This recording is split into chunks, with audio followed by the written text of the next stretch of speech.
Exit poll आने के बाद अब सबकी निगाहें टिकी हैं मतगणना पर, जो कि 4 जून को है।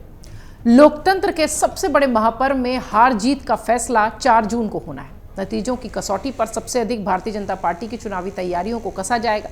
सियासी पंडितों का मानना है कि नतीजे से सिर्फ हार जीत का फैसला नहीं होगा, बल्कि बीजेपी की रणनीतिक कौशल और तैयारियों की भी परख होगी। इसकी वजह भी है क्योंकि सबसे ज्यादा प्रयोग बीजेपी ने किए। यूपी की सभी 80 सीटों को जीतने के लक्ष्य के साथ चुनावी तैयारियों में जुटी बीजेपी ने बूथ से लेकर राज्य स्तर तक कई कार्यक्रम चलाए। बूथ प्रबंधन, पन्ना प्रमुख, युवा, महिला, किसान अधिवक्ता, प्रबुद्धों के सम्मेलन तो किए ही गए और यहां जमकर संवाद भी हुए। अन्य दलों की तुलना में चुनाव की तैयारियों के लिहाज से बीजेपी सबसे आगे दिख रही है। भगवा ब्रिगेड ने 1 साल पहले से ही सभी लोकसभा सीटों पर जनता से संपर्क करने के लिए 45 से अधिक संपर्क, सम्मेलन, संवाद, बैठकें शुरू कर दी थी। इन कार्यक्रमों के माध्यम से हर वर्ग के युवा, महिला और पुरुष मतदाताओं को साधने की कोशिश की गई। संपर्क अभियानों के अलावा बीजेपी ने सांसदों के टिकट काटने से लेकर 2019 में हारी हुई सीटों, कम मार्जिन से जीती सीटों के लिए अलग से रणनीति बनाई थी। कई सीटों पर जातीय समीकरणों को मजबूत करने के लिए दूसरे दलों के मौजूदा सांसदों को तोड़कर बीजेपी के टिकट पर चुनाव मैदान में उतारा गया। ऐसे में अब चुनाव के नतीजे के आधार पर प्रधानमंत्री नरेंद्र मोदी और मुख्यमंत्री योगी आदित्यनाथ के चेहरे के साथ ही बीजेपी की साख की भी परीक्षा होनी है। इस चुनाव में बीजेपी के रणनीतिकारों ने हार की हर आशंका को चिन्हित किया है। जरूरत पड़ी तो कई मौजूदा सांसदों का टिकट काटने के लिए भी संकोच नहीं किया गया।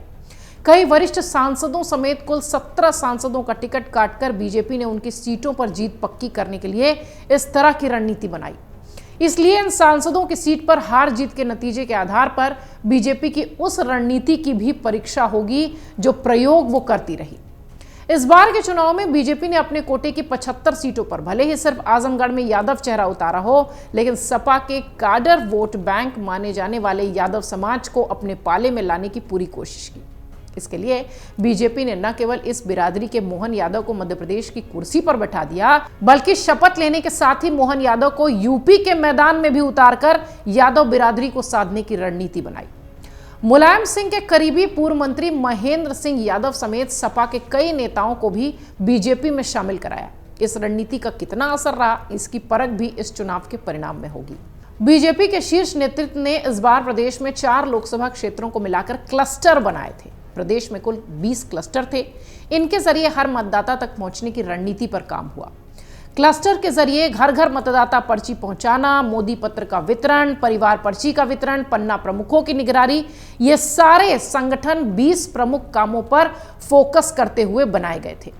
स्मार्टफोन रखने वाले सभी मतदाताओं को बूथवार सूची देना, सूची में शामिल मतदाताओं को केंद्र और राज्य सरकारों की योजनाओं की जानकारी देना, व्हाट्सएप ग्रुप तैयार करना। 2 लाख से ज्यादा व्हाट्सएप ग्रुप बने थे, ऐसी जानकारी है। कल्याणकारी योजनाओं के सभी लाभार्थियों को एक वर्ग मानते हुए हर लाभार्थी तक पहुंचने की भी खूब कोशिश हुई। चुनाव शुरू होने के 6 महीने से पहले से ही उनसे संपर्क स्थापित करने के लिए बूथवार अभियान चलाया जा रहा था। अब ये जान लीजिए कि कौन से वो अभियान थे जिन पर की परख होगी बीजेपी की परिणाम के दिन। सबसे पहले मतदाताओं के नाम मोदी का पत्र भेजना, टिफिन बैठक के जरिए संपर्क करना। 50,000 से ज्यादा टिफिन बैठकें हुई हैं, अगर आप यकीन माने तो। महासंपर्क अभियान, विशेष संपर्क अभियान, की वोटर संपर्क, ये सब कुछ चलाए गए। विधानसभावार जाति और सामाजिक सम्मेलन, संगठन के किसान, युवा, महिला, ओबीसी के सम्मेलन, एससी वर्ग के सम्मेलन, विकसित भारत संकल्प यात्रा और विकसित ग्राम चौपाल कार्यक्रम, मंत्री, सांसद और विधायकों द्वारा गांवों में रात्रि विश्राम कर जनता का फीडबैक लेना, गांव चलो अभियान के तहत ग्राम चौपाल लगाकर विकास कार्यों की जानकारी देना, मंडल समिति और शक्ति केंद्रों के जरिए बूथवार संपर्क स्थापित करना, चुनाव के 3 महीने पहले से ही बूथों का पुनर्गठन करके उसे सशक्त बनाना।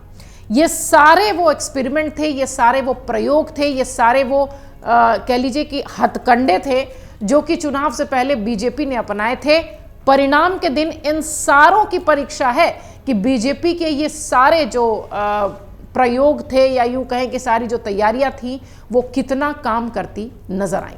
अगर आप ये वीडियो YouTube पर देख रहे हैं तो हमारे चैनल को सब्सक्राइब करें और बेल आइकन को दबाना ना भूलें। अगर आप Facebook पर ये वीडियो देख रहे हैं तो हमारे पेज को लाइक करें।